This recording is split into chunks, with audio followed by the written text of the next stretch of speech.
అందరికీ నమస్కారం. నేను మీ దేవి. నిన్నే ఇష్టపడ్డాను. 28వ భాగం. రచయిత రమ్య ప్రణవ్ గారు. ఫ్రెండ్స్ కథ చదవడం స్టార్ట్ చేసిన వెంటనే వీడియోకి ఒక లైక్ చేయండి. మీరెవరో చూసి మా బాబాయ్ కొడుకని అనుకుంటున్నారేమో అని అన్నాడు పార్థ్. లేదు సార్. ఒక్క నిమిషం ఉండండి అంటూ అతను యూట్యూబ్ ఓపెన్ చేసి దర్శ్ ఫోటో ఉన్న వీడియోలో స్క్రీన్ షాట్ తీసి పార్థ్‌కి పంపిస్తూ నేను చూసింది ఇతన్నే సార్ అని చెప్పటంతో ఆ ఫోటో చూసిన పార్థ్ ఒక్కసారిగా షాక్ అవుతాడు. అసలు దర్శ్‌కి అక్కడికి వెళ్ళాల్సిన అవసరం ఏముంది అని అనుకుంటూ పార్థ్ అలాగే ఆలోచిస్తూ ఉన్న సమయంలో సార్ నేను అతన్ని మేము వచ్చిన నెక్స్ట్ డే నుంచే ఇక్కడ చూస్తున్నాను సార్. అక్కడికక్కడే తిరుగుతూ ఉన్నాడు. ఇన్ని రోజులు అతను ఎవరో అని అనుకోని నేనంతగా పట్టించుకోలేదు. కానీ ఈరోజు మీ తమ్ముడు అని నాకు తెలియగానే అనుమానం వచ్చి మీకు కాల్ చేస్తున్నాను సార్ అని అంటూ ఆ డ్రైవర్ అనటంతో ఏదో ఆలోచించిన పార్థ్ సరే ఆన్య, దీప్తి జాగ్రత్త. మీరు వాళ్ళ దగ్గరే ఉండండి. వాళ్ళు ఎటూ వెళ్ళకుండా చూడండి. నేను అలాగే అమ్మకు ఫోన్ చేసి చెప్తాను. మీరు ఆశ్రమంలో ఉండండి. ఇంకా బయట ఉండడం కూడా అంత సేఫ్టీ కాదు అని అంటూ ప్రసన్న గారికి ఫోన్ చేసి డ్రైవర్‌కి ఆశ్రమంలోనే ఒక రూమ్ ఇవ్వండి. అలాగే ఆన్య జాగ్రత్తమ్మ. తను ఒక్కతే బయటకు వెళ్ళకూడదు. ఎటు వెళ్ళాలనుకున్నా కూడా తనని డ్రైవర్ లేకుండా పంపించకండి. నాన్న అనౌన్స్ చేశారు కదా! అందుకే అని బ్రతిమలాడటంతో ప్రసన్న గారు కూడా పార్థ్ మాట వల్ల ఆవిడ సరే నాన్న నువ్వు ఇంతలా చెప్పాల్సిన అవసరం ఏమీ లేదు. నేను అంతా చూసుకుంటాను కదా! అని అన్నారు. ఆ తర్వాత తండ్రికి ఫోన్ చేసి జరిగిన విషయం అంతా చెప్పడంతో చెప్పా కదరా! వాడు ఇలాంటి వాడే అని నాకు తెలుసు. వాడి తండ్రి బాటలోనే వాడు కూడా నడుస్తున్నాడు. కానీ మన ముందు మాత్రం ఏమీ తెలియని వాడిలా అలా నటిస్తున్నాడు అంతే. నాకు తెలిసి ఆన్యను అడ్డుపెట్టుకొని మనల్ని బ్లాక్‌మెయిల్ చెయ్యాలి అని వాడు అనుకుంటున్నాడు. ఆ కారణంతోనే అక్కడికి వెళ్ళినట్లుగా ఉన్నాడు. సో, ఆన్య జాగ్రత్త. వీలైతే మనము త్వరగా వెళ్ళి ఆన్యను ఇక్కడికి తీసుకొని వచ్చేదే బెటర్. లేదా మనమే అమ్మాయిని ప్రమాదంలోకి చేతులారా నెట్టేసినట్టవుతుంది అని రఘునందన్ గారు బాధతో అనటంతో, మన వల్ల తనకి ఎలాంటి అపాయము రాకూడదు నాన్న. రేపే వెళ్ళి మనం తనని ఇక్కడికి తీసుకొని వచ్చేద్దాం ప్లీజ్ అని అనటంతో, అలాగేరా వెళ్దాం. రేపటి వరకు అమ్మాయిని మాత్రం బయటికి రావద్దు అని చెప్పు. సరేనా? అలాగే తనతో పాటు ఆ అమ్మాయి దీప్తిని కూడా కాస్త జాగ్రత్తగా ఉండమని చెప్పు అని చెప్పి రఘునందన్ గారు ఫోన్ పెట్టేసి తమ్ముడు దగ్గరికి వెళ్ళి, "నీ కొడుకు ఎక్కడ?" అని రౌద్రంగా అడుగుతాడు. "చెప్పాను కదా అన్నయ్య, వాడు ఆఫీస్ వర్క్ మీద లండన్ వెళ్ళాడు" అని రామానందన్ చెప్పడంతో అన్న కోపానికి భయపడి భయంగా చెప్పడంతో, "నిన్ను నేను మళ్ళీ అడుగుతున్నాను. నీ కొడుకు ఎక్కడ?" అని అంటూ కాస్త కోపంగానే సీరియస్‌గా అడగ్గా, "నిజంగానే చెప్తున్నానన్నయ్య. వాడు లండన్ వెళ్తున్నానని మాకు చెప్పే వెళ్ళాడు" అని అంటూ భార్య వైపు చూడగా, "అవును బావగారు" అని అన్నారు లక్ష్మి గారు కూడా. "ఒకసారి వాడికి ఫోన్ చెయ్యని అన్నారు. ఏమైందన్నయ్య? ఫోన్ చేయమంటున్నావని అడగటంతో ఫోన్ చేయమని చెప్పాను చెయ్యి" అని గట్టిగా అరిచినట్లు అనగానే ఆయన సౌండ్‌కి అక్కడ వాళ్ళకి కూడా అమ్మగారు, అనుపమ, పారుష్ అందరూ రాగా వాళ్ళు ఏమైందని అడిగేలోపే ఆయన కోపంగా వాళ్ళ వైపు చూడటంతో అందరూ సైలెంట్ అయ్యారు. అలాగే అంటూ కొడుక్కి ఫోన్ చేయడంతో 4 రింగుల తర్వాత ఫోన్ లిఫ్ట్ చేసిన దర్శ్, "ఏంటి నాన్న ఫోన్ చేశావని అడిగాడు. నేను నాన్నని కాదు, మీ నాన్నకు అన్నను మాట్లాడుతున్నాను" అని కోపంగా అన్నారు రఘునందన్. "చెప్పండి పెదనాన్న" అని దర్శ్ సాధ్యమైనంత వరకు నార్మల్‌గానే మాట్లాడటానికి ప్రయత్నించగా, "ఎక్కడ ఉన్నావు దర్శ్" అని అడిగారు. ఆయన మాటల్లోని కోపం అర్థమైన దర్శ్ అంటే తను లండన్‌లో లేడు అన్న విషయం తనకు అర్థమైపోయిందని పసిగట్టి, ఒక నిమిషం ఆలోచించి గట్టిగా ఊపిరి పీల్చుకొని, "నేను హైదరాబాద్‌లోనే ఉన్నాను పెదనాన్న. ఒక ఇంపార్టెంట్ ప్రాజెక్ట్ పని మీద హైదరాబాద్‌కి వచ్చాను" అని చెప్పడంతో, "నువ్వు హైదరాబాద్‌లో ఉంటే మరి మీ నాన్నేంటి నాకు నువ్వు లండన్ వెళ్ళావని చెప్తున్నాడు" అని అడుగుతాడు. "లండన్ వెళ్ళావని చెప్పాడేంటి?" అని అడగ్గా, "నేను నాన్నకు హైదరాబాద్ వెళ్తున్నాను అని చెప్పలేదు పెదనాన్న" అని అనటంతో, "మరి మీ నాన్న కూడా అబద్ధం చెప్పాల్సిన అవసరం ఏమొచ్చింది దర్శ్ అంతగా?" అని అడిగారు రఘునందన్ గారు. "యాక్చువల్లీ నా పార్ట్నర్స్‌కి ఫోన్ చేసి నేను వస్తున్నాను అని చెప్పినప్పుడు, నేను ఇక్కడ హైదరాబాద్‌లోనే ఉన్నాను. నువ్వక్కడికి వెళ్ళాక మనకో కొత్త ప్రాజెక్టొచ్చింది. దాని పని మీద నేను హైదరాబాద్‌కొచ్చాను. నువ్వు కూడా ఇక్కడికి రా అని చెప్పాడు. అందుకే నేను ఇక్కడికి వచ్చాను హైదరాబాద్‌కి. ఇంకా నాన్నకు ఈ విషయం గురించి ఏమీ తెలియదు. చెప్పలేదు కూడా. మళ్ళీ నేను హైదరాబాద్‌కి వచ్చాను" అంటే ఎందుకు? ఏమిటి? అని నాన్న క్వెషన్స్ మీద క్వెషన్స్ వేస్తారు. అంతే కాకుండా నేను ఇక్కడ ప్రాజెక్ట్ పనిలో బిజీ అయ్యాను కూడా. అందుకే నాన్నకు చెప్పాలని ఆలోచన రాక చెప్పలేదు. అయినా ఏమైంది పెదనాన్న? ఎందుకు ఇన్ని క్వెషన్స్ అడుగుతున్నారు నన్ను మీరు? ఏం జరిగింది? అని అడిగాడు దర్శ్ ఏమీ తెలియని అమాయకుడిలాగా. ఏమీ లేదులే దర్శ్ అని ఫోన్ పెట్టేసి ఆయన వెళ్ళిపోబోతూ వెనకకు తిరగకుండానే తమ్ముడికి వార్నింగ్ ఇస్తూ ఇన్ని సంవత్సరాలు నువ్వు ఎలా ఉన్నా కూడా అమ్మ, నాన్న బాధపడతారని ఒకే ఒక కారణంతోటి ఏం చేయకుండా నిన్ను వదిలేశాను. నా కొడుకుకు మీరు ఆపద తలపెట్టాలి అని చూసినప్పటికీ కూడా తెలిసి తెలియనట్టుగా నేను పట్టించుకోలేదు, వదిలేశాను. నాన్న ఇప్పుడు మన మధ్యలో లేరు. కాబట్టి దానికి కారణం కూడా నువ్వేనని తెలిసినా కూడా నేను సైలెంట్‌గా ఉన్నాను. దాని అర్థం నేను చేతకాని వాడిని అని కాదు. ఎప్పుడో ఒకసారి మారతావు. నీలో మార్పు వస్తుంది అని నేను ఎదురు చూస్తున్నాను అని. కానీ అది రాకుండా నా పిల్లలను, నా కుటుంబాన్ని ఏదో చెయ్యాలి అని అనుకుంటే మాత్రం ఇప్పుడు నన్ను ఆపడానికి నాన్న కూడా లేరు. ఇంత తెలిసిన తర్వాత అమ్మ కూడా ఆపుతుంది అని నేననుకోను అని చెప్పి అక్కడి నుంచి కోపంగా వెళ్ళిపోయారు ఆయన. రఘునందన్ అలా వెళ్ళిపోగానే అక్కడ ఏదో జరిగిందని, అందుకే ఆయనకంతలా కోపం వచ్చిందని అర్థమైన అనుపమ, పారుష్ ఏమీ మాట్లాడకుండా అక్కడి నుంచి వెళ్ళిపోగా వాళ్ళ అమ్మగారు మాత్రం కొడుకు దగ్గరికి వెళ్ళి, "నువ్వు మారావు అని అనుకుంటున్నాను రామా. కానీ ఒకవేళ నువ్వు మారకపోయినా, నీ కొడుకు నీ బాటలోనే నడిచినా, మీ నాన్న ఆస్తిలో మాత్రమే కాదు, ఈ ఇంట్లో కూడా నీకు స్థానం ఉండదు అని గుర్తుంచుకో" అని చెప్పి అక్కడి నుంచి వెళ్ళిపోయారు ఆవిడ. రఘునందన్ మాట్లాడిన పద్ధతికి అసలు రామనందన్‌కు అయితే చెమటలు పోయగా, తల్లి మాట్లాడిన మాటలకు కోపం తారాస్థాయికి చేరటంతో వెంటనే తన కొడుకుకి ఫోన్ చేసి, "నువ్వు నాకు లండన్ వెళ్తున్నానని చెప్పి హైదరాబాద్‌కి ఎందుకు వెళ్ళావు? అంటే నువ్వు వీడి కోడల్ని కిడ్నాప్ చేయడానికి అక్కడికి వెళ్ళావా? అలా అని ఆలోచిస్తున్నావా?" అని అడగ్గా, "అలాంటిదే అనుకో. అయినా వాడు ఇంక నీ దగ్గర ఉన్నాడా? పోయాడా?" అని అడిగాడు దర్శ్. నెమ్మదిగా వెళ్ళిపోయాడు కానీ వెళ్తూ వెళ్తూ పెద్ద వార్నింగే ఇచ్చాడు నాకు. వాడి జోలికి కానీ, వాడి కుటుంబం జోలికి కానీ వస్తే మాత్రం ఇంకా పుట్టగతులు లేకుండా చేస్తాను అని ఇండైరెక్ట్‌గానే వార్నింగ్ ఇచ్చాడు. మా అమ్మ కూడా ఇంచుమించు అలాగే అన్నది నాతో అని అంటూ రమానందన్ అనటంతో, ఇప్పుడు నువ్వు ఏం చేస్తావంటే అంటూ చెప్పి మీరిద్దరు బయటకు రావాల్సిన సమయం ఆసన్నమైంది అని అంటూ అనటంతో, ఇదంతా ఏంటి దర్శ్ అని అడిగాడు రామానందన్ అసహనంగా. మొదటిసారి కొడుకు మీద కోపం తన్నుకొని వస్తుంటే చెప్పించేయి. నేను మీకోసం హోటల్‌లో రూమ్ బుక్ చేసి ఉంచుతాను. నేనొచ్చే వరకు అక్కడే ఉండండి. నేనొచ్చాక ఏం చేయాలో చెప్తాను అని అనటంతో, హోటల్ రూమ్ అవసరం లేదు. మా నాన్న నా కోసం ఇచ్చిన మరొక ఇల్లు అలాగే ఉంది. అక్కడ ఉందామని అడగగా, అది ఎక్కడ ఉంది? అక్కడే ఉందా? నాకు ఇన్ని రోజులు చెప్పనేలేదు అని అడిగాడు దర్శ్. యెస్, ఇక్కడే ఉంది. కానీ ఇన్ని సంవత్సరాలు అది చాలా చిన్న ఇల్లు అని నేను పట్టించుకోలేదు. కానీ ఇప్పుడు దాని రేటు కూడా బాగానే పలుకుతోంది. బట్ ఇంత పెద్ద ఇల్లు కాదు. ఇందులో సగం ఉంటుంది అంతే అని అతను చెప్పడంతో, అయితే మీరు అక్కడికే షిఫ్ట్ అయిపోండి. చిన్న ఇంట్లో ఉండటమే నాకు కూడా కావాల్సింది. ఇలా కూడా వాళ్ళ పరువు తీద్దాం, అన్ని విధాలుగా వాళ్ళకు మనశ్శాంతి అనేది లేకుండా చేసి, మనం చేయాల్సింది మనం చెయ్యాలి. వాళ్ళను మానసికంగా కృంగదీసినప్పుడు ఆటోమేటిక్‌గా మనకు రావాల్సింది మనకొచ్చేస్తుంది అని దర్శ్ చెప్పగా ఫోన్ పెట్టేసి, ఏదో చేద్దాం అనుకుంటే ఏదో అయిపోతుంది. అయినా వీడు చెప్పింది కూడా సబబుగానే ఉంది. వీళ్ళ ఆస్తి తీసుకోవడమే కాదు, నన్ను ఇన్ని రోజులు దూరంగా ఉంచినందుకు వీళ్ళ పరువు కూడా తీయాలి అని అనుకుంటూ భార్య దగ్గరికి వెళ్ళి, "బట్టలు సర్దుకో, మనం వెళ్ళిపోతున్నాం" అని అన్నాడు. ఆవిడ ఏదో అడగబోతుంటే ఒకే ఒక్క చూపు చూశాడు అంతే. నిస్సహాయురాలైన ఆవిడ సైలెంట్‌గా బట్టలు సర్దగా 2 బ్యాగులతో బయటకు వచ్చి అన్న గదిలోకి వెళ్ళి, "ఒక నిమిషం మీతో మాట్లాడాలన్నయ్య" అని చెప్పగా, అప్పటికే కోడల దగ్గరికి వెళ్ళడానికి కోసం ఫ్లైట్ టికెట్స్‌ని చూస్తూ ఉన్న ఆయన వీళ్ళ వైపు తిరిగి, "ఏంటి?" అన్నట్టుగా రఘునందన్ చూడటంతో, వాడు నిజంగానే వాడి ఆఫీస్ పని మీదే వెళ్ళాడు.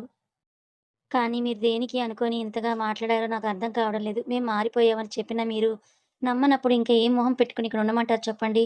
నాకు, నా కొడుక్కి, నా కుటుంబానికి ఎలాంటి విలువ లేనప్పుడు, విలువ లేని చోట ఉండకూడనిదే సమంజసం. అందుకే మేము వెళ్ళిపోతున్నాం. కానీ నేను మళ్ళీ లండన్ వెళ్ళాలని అనుకోవడం లేదు. ఎలాగూ నాకు ఈ ఇంట్లో స్థానం లేదు. కనీసం నాన్నగారు నా కోసం ఇచ్చిన ఆ ఇంట్లో ఉంటూ, ఆయన జ్ఞాపకాలను నెమరు వేసుకోవాలని నేను అనుకుంటున్నాను. అందుకే ఆ ఇంటికి నేను షిఫ్ట్ అయిపోతున్నాను. చివరిసారిగా ఒక మాట అన్నయ్య, ఒకసారి తప్పు చేస్తే జీవితాంతం తప్పులు చేస్తారని అనుకోవడం మన మూర్ఖత్వం. మేము మారిపోయాము. అది మీరు నమ్మితే అంతే చాలు అని చెప్పగా, ఆయన సైలెంట్ అయిపోయారు. అన్న ఒక మాట కూడా మాట్లాడకపోవడంతో వదిన వైపు చూసి "వెళ్ళొస్తాం వదిన. ఒకప్పుడు తప్పు చేసినప్పుడు అందరూ బాగానే ఉండేవారు. కానీ నా తప్పును సరిదిద్దుకున్న తర్వాత ఎవరికీ నా మీద నమ్మకం లేకుండా పోతోందంటూ ఏడవడం మొదలుపెట్టాడు. అప్పుడే అక్కడికి లక్ష్మి రావటంతో తన వైపు చూసి వెళ్దామా అని అడిగాడు. లక్ష్మికి తన అక్క దగ్గర నుంచి వెళ్ళడానికి ఏడుపు తన్నుకొస్తూ ఉంటే అనుపమ గారిని గట్టిగా హత్తుకొని వెళ్ళొస్తామక్క అని చెప్పగా ఇంకా నిస్సహాయురాలైన అనుపమ కూడా జాగ్రత్త లక్ష్మి ఎప్పుడు ఏం అవసరం ఉన్నా నాకు ఫోన్ చేయండి అంటూ మరిది వైపు చూసి జాగ్రత్త రామా మళ్ళీ లండన్ వెళ్ళిపోతారా అని అడిగింది. లేదొదిన ఇక్కడ నేను ఏదో ఒక చిన్న బిజినెస్ స్టార్ట్ చేసుకోవాలని అనుకుంటున్నాను అని అనటంతో, అను బిజినెస్ స్టార్ట్ చేస్తే చేయని, కానీ బిజినెస్ పేరు మీద మళ్ళీ నలుగురిని మోసం చేసి చనిపోయిన తర్వాత కూడా నాన్న పేరుని చెడగొట్టాలని చూస్తే మాత్రం నేను ఒప్పుకోనని మాత్రం చెప్పు అని రఘునందన్ భార్య వైపే చూస్తూ అనటంతో, లేదొదిన అలా ఏం చెయ్యను అని చెప్పి వెళ్ళిపోగా, లక్ష్మి గారితో బయట దాకా వెళ్ళి తిరిగి వచ్చిన అనుపమ, మీరేనా ఇలా కఠినంగా మాట్లాడుతున్నది? బయట వాళ్ళతో అంత బాగా మాట్లాడతారు. ఇంట్లో వాళ్ళతో ఎందుకండి ఇంత కఠినంగా ఉంటున్నారు? మారిపోయారు కదా వాళ్ళు. మారిపోయిన వాళ్ళతో ఎందుకు మీరిలా బిహేవ్ చేస్తున్నారో నాకు అర్థం కావడం లేదని చెప్పగా, ఎవరు మారిపోయారు? ఎక్కడ మారిపోయారు? దర్శ్ ఎక్కడున్నాడో తెలుసా? హైదరాబాద్‌లో ఉన్నాడు. మనము ఆన్య కోసం పెట్టిన బాడీగార్డ్ పార్క్‌కి కాల్ చేసి మీ తమ్ముడు ఇక్కడే చుట్టుపక్కల 4 రోజుల నుంచి తిరుగుతున్నాడని చెప్పాడంట అని అనటంతో, అవునా? అని అంది. అందుకే భయంగా చెప్తున్నాను కదా అను. పాము మారింది అంటే నమ్మడానికి నువ్వు వెర్రిదానివేనా? నేను కాదు. వాళ్ళు తిరిగి లండన్‌కు వెళ్ళిపోతారని అనుకున్నా. లేదు వాడిక్కడే ఉంటున్నాడంటే, పెద్ద ప్లాన్‌తోనే వచ్చుంటారు ఇక్కడికి అని అనుకోని, సరే నువ్వెళ్ళు నాకు కాస్త పనుందంటూ ఆయన తన పర్సనల్ అసిస్టెంట్‌కి కాల్ చేసి, వాళ్ళ తమ్ముడి గురించి అన్ని విషయాలు చెప్పి, ఇక పైన ఒక ఇద్దరిని నియమించు. వాడి ప్రతి కదలిక నాకు తెలియాలి. వాడితో పాటు వాడి కొడుకు కదలిక కూడా తెలియాలి. వాళ్ళ నంబర్‌లు కూడా షేర్ చేస్తాను. నంబర్స్ కూడా ట్రాకింగ్‌లో ఉంచండి. ఎప్పుడెప్పుడు ఎవరెవరితో మాట్లాడుతున్నారు? ఏం చేస్తున్నారు? ఎవరిని కాంటాక్ట్ అవుతున్నారు? ప్రతి ఒక్కటి మీరు తెలుసుకుంటూనే ఉండండి. ఏ ఒక్క విషయంలో తేడాగా అనిపించినా కూడా నాకు పింగ్ చేయండి అని చెప్పటంతో, తప్పకుండా సార్. ఈరోజే ఒక ఇద్దరిని నియమిస్తాను వాళ్ళ కోసం అని అనటంతో, ఈ విషయం బయటకెక్కడా రాకూడదు తెలుసు కదా! అని చెప్పగా, డోంట్ వరీ సార్. ఎవరికీ తెలియకుండా చూసుకునే బాధ్యత నాది అని ఆయన అనగానే, నా కొడుకుతో సహా అని చెప్పడంతో, సార్ ఈ విషయం మీకు నేను నాకు నేను హైర్ చేసిన ఇద్దరు మనుషుల మధ్యనే ఉంటుంది. చిన్న సార్‌కి కూడా తెలియదు అని చెప్పటంతో, అలాగే అని ఫోన్ పెట్టేసి ఆనియన్ తీసుకురావడానికి కోసం టికెట్స్ చూస్తూ ఉండగా సెంట్రల్ మినిస్టర్ పీఎన్‌బీ కాలొచ్చింది. దాని సారాంశం ఇన్ని రోజులు ఆయన ఇండియాలో లేకపోవడంతో, వాళ్ళ తండ్రి గారి మరణం అప్పుడు ఇంటికి రావడం కుదరలేదు కాబట్టి మరునాడు వాళ్ళని పలకరించడానికి వాళ్ళ ఇంటికి వస్తున్నారని అలా కాల్ రాగానే పార్థకి ఫోన్ చేసి, "ఒరేయ్! మేము రావడం కుదరదు. ఇదిగో ఇలా మినిస్టర్ గారు మాట్లాడించడానికి వస్తున్నారు. నువ్వు ఒక్కడివే వెళ్లి ఆన్యని తీసుకొనొస్తావా అని అడగ్గా, సరే నాన్న అని చెప్పి ఆన్యకి ఫోన్ చేసి జరిగిన విషయం చెప్పకుండా, ఇక్కడ నా వర్క్స్ అన్నీ అయిపోయాయి. ఇప్పుడు నేను కాస్త స్టేబుల్‌గా అయ్యాను. అందుకే అమ్మా, నాన్న వాళ్ళు నిన్ను తీసుకొని రమ్మంటున్నారు. మరి వస్తావా? ఇంకొద్ది రోజులు ఉంటావా? అని అడిగాడు పార్థ్. అత్తయ్య వాళ్ళు ఏమన్నారు అని అడిగింది. ఏమంటారు? వాళ్ళ కోడల్ని తీసుకొని రమ్మంటారు. వాళ్ళు వాళ్ళ కోడల్ని చాలా మిస్ అవుతున్నామంటున్నారు అని చిన్నగా నవ్వుతూ చెప్పడంతో, నేను కూడా అత్తయ్య వాళ్ళను మిస్ అవుతున్నాను. అందరికంటే ఎక్కువగా పారుష్‌ను ఎక్కువగా మిస్ అవుతున్నాను అని ఆన్య అనగానే, వాళ్ళని మాత్రం మిస్ అవుతున్నావా? నన్ను మిస్ అవ్వడం లేదా? అని కొంటెగా అడిగాడు పార్థ్. అతనిలో ఈ యాంగిల్ ఎప్పుడూ చూడని ఆన్యకు ఏదో మనసు తృప్తి చెందుతూ ఉంటే లేదని అబద్ధం చెప్పడంతో, అప్పుడప్పుడు నన్ను హ్యాపీగా ఉంచడం కోసమైనా నిజం చెప్పవే ప్లీజ్ అని అనగానే, వేనా అంటూ నోరు తెరిచింది. కానీ అదేదీ గమనించని పార్థ్ మాత్రం, మరి నేనొస్తున్నాను అని చెప్పడంతో, సరే మరి నేను దీప్తికి కూడా చెప్పాలి. తనను కూడా తీసుకొని వెళ్దామా? అని అడిగింది. అలాగే తప్పకుండా. మరి దీప్తికి చెప్పి పెట్టు. తను రెడీగా ఉంటే నేను రిటర్న్ టికెట్స్ కూడా బుక్ చేయాలి అని అనటంతో, సరే అంటూ దీప్తికి ఫోన్ చేసి తనను కూడా రమ్మని అడగ్గా, అసలే బాగోదే. మొన్నటి పరిస్థితి వేరు. ఇప్పటి పరిస్థితి వేరు. ఇప్పుడు నేను రావడం అస్సలు బాగోదని దీప్తి చెప్పడంతో ఎంత బ్రతిమలాడినా దీప్తి వినకపోగా, సాయిని కూడా కాన్ఫరెన్స్‌లో పెట్టి సాయి చేత చెప్పించాలని అనుకున్నది కానీ, దీప్తి చెప్పినట్లుగానే సాయి కూడా చెప్తూ, వద్దురా! అయినా ఇంకొక 2 మంత్సే కదా! 2 మంత్స్ తర్వాత మా పెళ్లి ఫిక్స్ అయిపోతుంది. నెక్స్ట్ మంత్‌లోనే ఎంగేజ్‌మెంట్ కూడా చేసేద్దామని అనుకుంటున్నాము. కాబట్టి ఈ టైంలో తను ఇక్కడున్నదే బెటర్. షాపింగ్ అని, అది, ఇది అని చాలా థింగ్సే ఉంటాయి కదా! అయినా ఎలాగో ఎంగేజ్‌మెంట్‌కి నెక్స్ట్ మంత్, పెళ్ళికి నెక్స్ట్ మంత్ నువ్వొస్తావు కదా! సో, ఇప్పుడు దీప్తి ఇక్కడే ఉండని అని చెప్పడంతో, ఇంకేం చేయలేక అలాగే అని చెప్పి, అదే విషయాన్ని పార్థకి చెప్పగా, మరి నీకు, నాకు రిటర్న్ టికెట్స్ బుక్ చేయాలా? అని అడిగాడు. అంతలోనే పార్థ్‌కు సాయి నుండి కాల్ రావడంతో, సాయి ఫోన్ చేస్తున్నాడు. ఒక్క నిమిషం అంటూ ఆన్యను లైన్‌లో ఉంచి, చెప్పు సాయి అని చెప్పగా, నువ్వెప్పుడొస్తున్నావు అని అడిగాడు. రేపని అనగానే, రిటర్న్ ఎప్పుడు అని అడగడంతో, మళ్ళీ రేపే అని చెప్పగా, అవసరమే లేదు. ఒక 2 రోజులు మా ఇంట్లో ఉండి వెళ్ళు ప్లీజ్ అని అన్నాడు. అయ్యో! వద్దు సాయి. నిజానికి కూడా ఇక్కడ చాలా టెన్షన్‌గా ఉంది.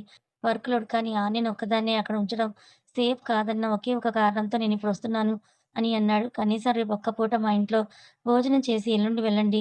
మరి ఒక్కరోజు కూడా ఉండలేవా? అని అనగానే, సరే మరి నేను రేపు మార్నింగ్‌కి అక్కడ రీచ్ అవుతాను. ఎల్లుండి ఈవినింగ్ ఫ్లైట్ బుక్ చేస్తాను ఓకేనా? అని అనగానే ఓకే అని అన్నాడు. అలా మర్నాడు సాయంత్రానికి రిటర్న్ టికెట్స్‌ని బుక్ చేసి అదే విషయాన్ని ఆన్యతో చెప్పగా, అలాగే అని అంది ఆన్య. అలా ఆ రోజు ఇంటికి చేరుకొని తన ప్లాన్ తల్లిదండ్రులకు వివరించగా, అలాగే నాన్న జాగ్రత్త మరి. అక్కడున్నంత సేపు మీరు అప్రమత్తంగా ఉండండి అని రఘునందన్ చెప్పడంతో, అలాగే నాన్న తప్పకుండా అని అన్నాడు పార్థ్. అమ్మాయి లగేజ్ ఏమైనా ఉంటే తీసుకొచ్చేసేయండి. ఒకవేళ షాపింగ్ అది ఇది అంటే ఇక్కడికొచ్చిన తర్వాత చేద్దాం. మీరు షాపింగ్ మాత్రం అక్కడ పెట్టుకోకండి అని చెప్పారు అనుపమ. సరే అమ్మ. అయినా మేమెక్కడికి వెళ్ళం. జస్ట్ సాయి వాళ్ళ ఇంటికి వెళ్తాం అంతే అని చెప్పాడు పార్థ్. అలా మర్నాడు ఫ్లైట్‌కి హైదరాబాద్‌కి బయలుదేరాడు. పార్థ్ వస్తున్నాడని ఆన్య ఉన్న డ్రెస్‌లలో కాస్త బెటర్ డ్రెస్‌ని వేసుకోగా, అది గమనిస్తున్న దీప్తి మాత్రం ఇది ఆల్రెడీ అన్నయ్యకి పడిపోయింది కానీ ఒప్పుకోవడానికి దీని దిక్కుమాలిన ఇగో అడ్డొస్తోందని మనసులో అనుకుంది. అలా పార్థ్ ఆశ్రమానికి చేరుకునేసరికి దాదాపు మధ్యాహ్నం 12 అయింది. డ్రైవర్ నేను ఎయిర్‌పోర్ట్‌కి వస్తానని చెప్పినప్పటికీ వద్దని తనను ఆన్యతోనే ఉండమని చెప్పి క్యాబ్ బుక్ చేసుకొని వెళ్ళాడు. పార్థ్ వస్తున్నాడని దీప్తి కూడా షాప్‌కి వెళ్ళకుండా ఆశ్రమంలోనే ఉంది. ఆన్య అయితే పార్థ్ ఎప్పుడెప్పుడు వస్తాడా అన్నట్టు గోతికాడి నక్కలా నిమిషానికోసారి బయటకు చూస్తూనే ఉంది. అది చూసిన దీప్తి నవ్వుకుంటూ బాబోయ్! ఇది త్వరగానే మా అన్నయ్యకు వేరే లెవెల్‌లో పడిపోయింది కదా! అని అనుకుంది.